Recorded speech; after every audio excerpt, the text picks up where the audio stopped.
आज हम लोग ऐसे टॉपिक पे चर्चा करने चल रहे हैं, ऐसे टॉपिक के ऐसे विषय पर बात करेंगे जो कि दुनिया में हर किसी व्यक्ति को कोई भी काम करने से पहले किसी न किसी चीज़ की शुरुआत करनी पड़ती है। चाहे आप सुबह में उठते हैं तो कोई शुरुआत, बचपन में कोई शुरुआत, कोई ऑफिस में जाता है तो उसकी शुरुआत, कोई पढ़ने जाता है तो उसकी शुरुआत। तो शुरुआत कहाँ से करें? सबसे पहले प्रश्न उठता है कि शुरुआत कहाँ से करें। आइए आज हम लोग इस पर विस्तार से चर्चा करते हैं कि यदि हम शिक्षण, टीचिंग लर्निंग की फील्ड में काम करने उतरे हैं तो सबसे पहले हम शुरुआत कहाँ से करें। सबसे पहले शुरुआत करने के लिए हमें कुछ रूपरेखा तैयार कर लेनी होती है। हम शिक्षण के कार्य में हैं तो शिक्षण के कार्य में सबसे बड़ा जो चैलेंज होता है वह होता है लिखने की शुरुआत।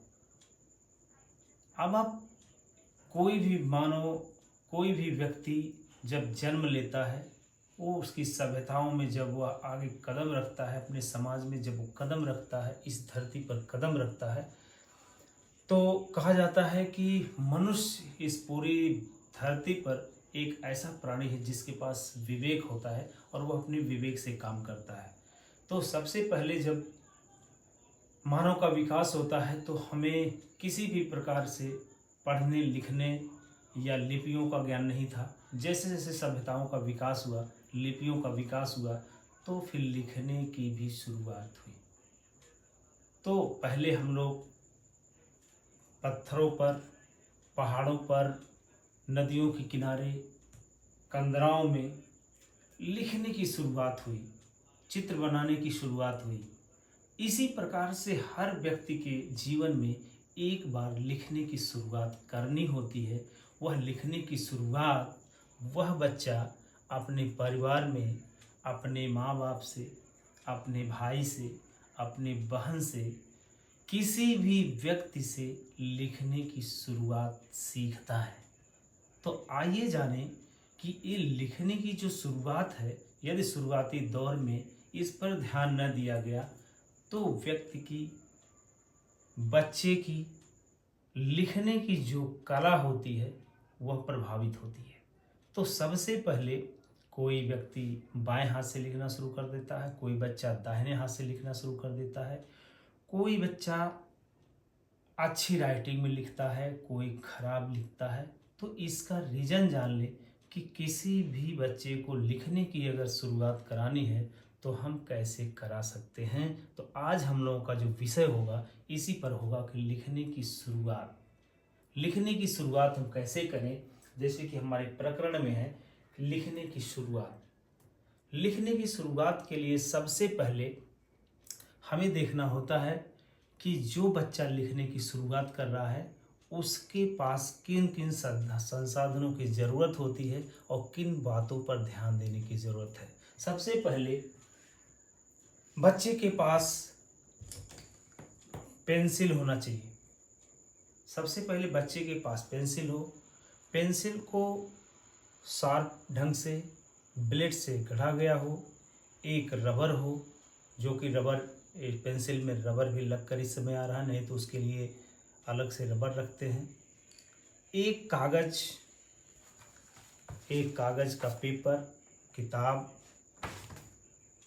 रंग, बोतल, दफ्ती, धागा, चित्र, चार्ट, वर्णमाला का चार्ट और एक वर्णमाला गीत। इन सब सामग्रियों को यदि उनके पास, बच्चे के पास हम रखते हैं तो बच्चा लिखने की शुरुआत एक बेहतर ढंग से कर सकता है।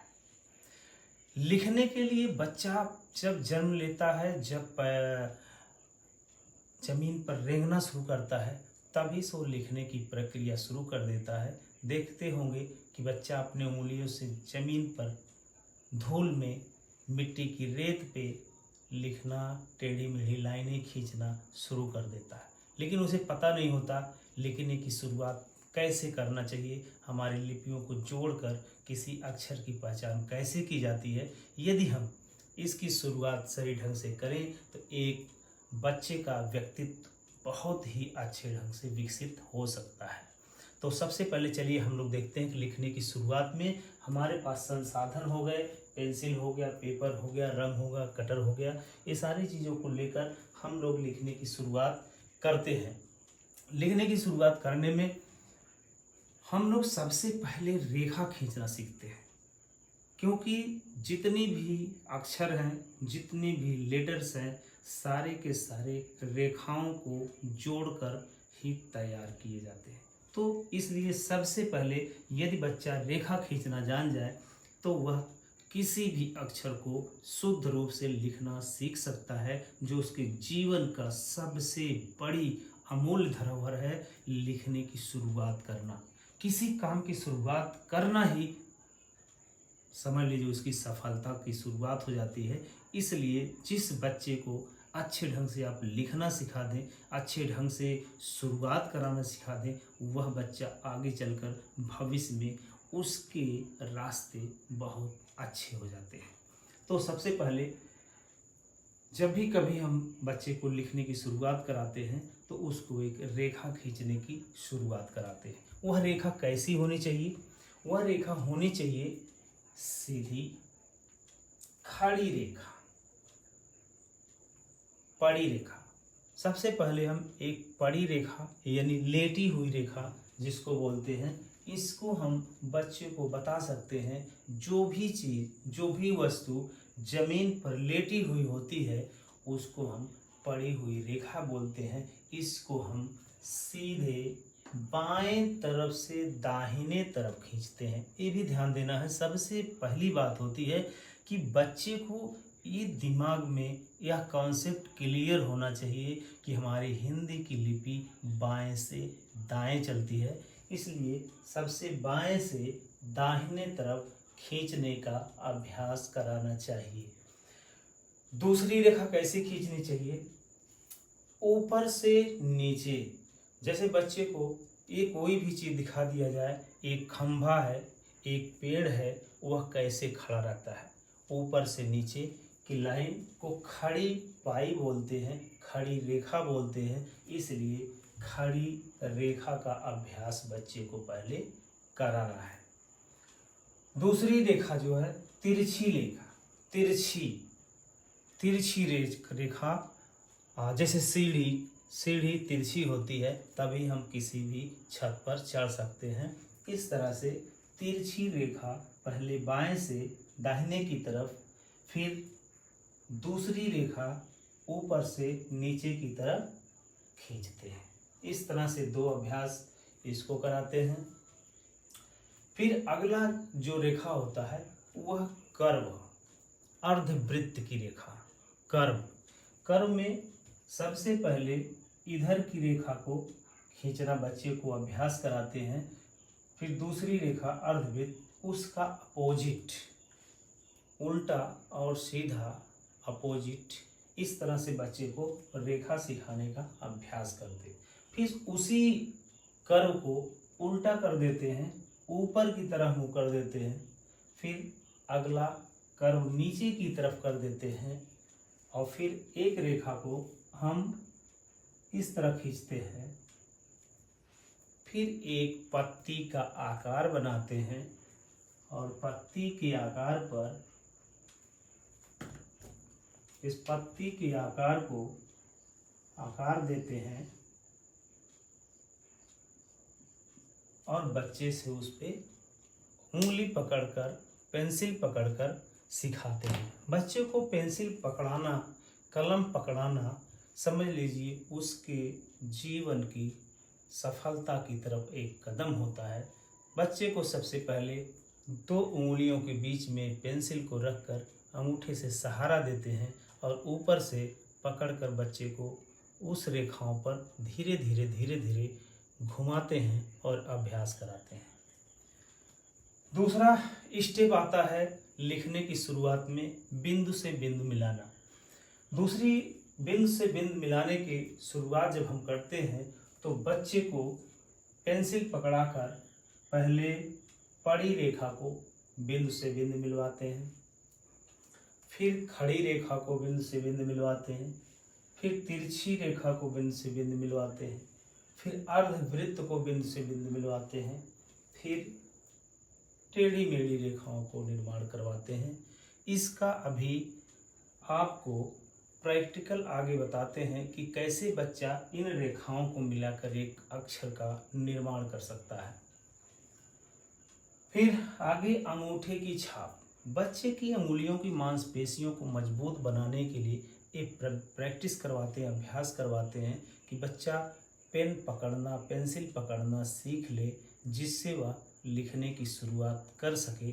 इसके लिए सबसे पहले उसको अंगूठे से चित्र बनाने का अभ्यास कराते हैं। इसी तरह अंगूठे में कलर बच्चे को लगा देते हैं। जैसे कलर लेकर बच्चे के अंगूठे में कलर लगाते हैं और इसकी छाप पेपर पर इस तरह से लगवाते हैं और अनेक प्रकार से चित्र का निर्माण बच्चा करके अपने मन ही मन बहुत प्रसन्नचित होता, बहुत खुश होता है। जैसे तितली का चित्र, क्योंकि तितली से बच्चे बहुत प्यार करते हैं। तितली रंग बिरंगी होती है और बच्चे को मन को भाती है। मछली जल की रानी है, जीवन इसका पानी है। इस तरह से कविताओं को सुनाकर बच्चों को हम मनोरंजन के रूप में बराबर सुनाते रहते हैं। मकड़ी का चित्र। बंदर मामा पहन पजामा निकल पड़े बाजार को। इस तरह से हम लोग बच्चे को कहानियाँ भी सुनाते हैं, जिससे बच्चे कोरिलेट होकर प्रसन्न होते हैं और अभ्यास करते करते लिखने की शुरुआत करते हैं। अब इसके बाद हम लोग देखते हैं कि किस प्रकार से एक रेखाओं को जोड़कर हम लोग अक्षर का निर्माण करते हैं। जिस प्रकार से हमें एक अक्षर लिखना है, खड़ी पाई खींच लेते हैं, दूसरा अर्धवृत्त बना देते हैं,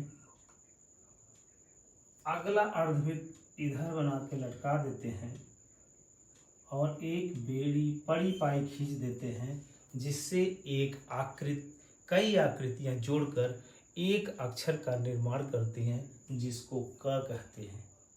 इस प्रकार से जितने भी हिंदी वर्णमाला के अक्षर हैं, अंग्रेजी वर्णमाला के अक्षर हैं, जितनी भी लिपियां हैं, सब इन रेखाओं को जोड़कर हम लोग एक अक्षर, एक वर्ण की पहचान करते हैं और इन अक्षर और वर्णों से शब्द का निर्माण करते हैं और उन शब्दों से वाक्य का निर्माण कर सकते हैं और उन वाक्यों को हम जोड़ कर पूरा एक कहानी और एक कविता का निर्माण करते हैं और उनसे अपनी भावनाओं को प्रकट करते हैं और दूसरे की भावनाओं को समझते हैं, जिससे लिपि के माध्यम से अपनी बात को पूरी दुनिया तक पहुंचाते हैं।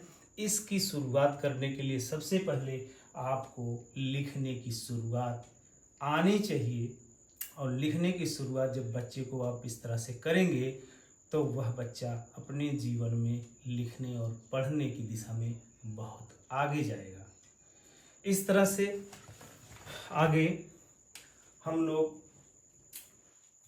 अनार, आम, इमली, इस प्रकार से जितने भी हमारे दैनिक जीवन में प्रयोग होने वाली वस्तुएं हैं, उनके नामों के अक्षर को हम लिखने की शुरुआत के रूप में देख सकते हैं।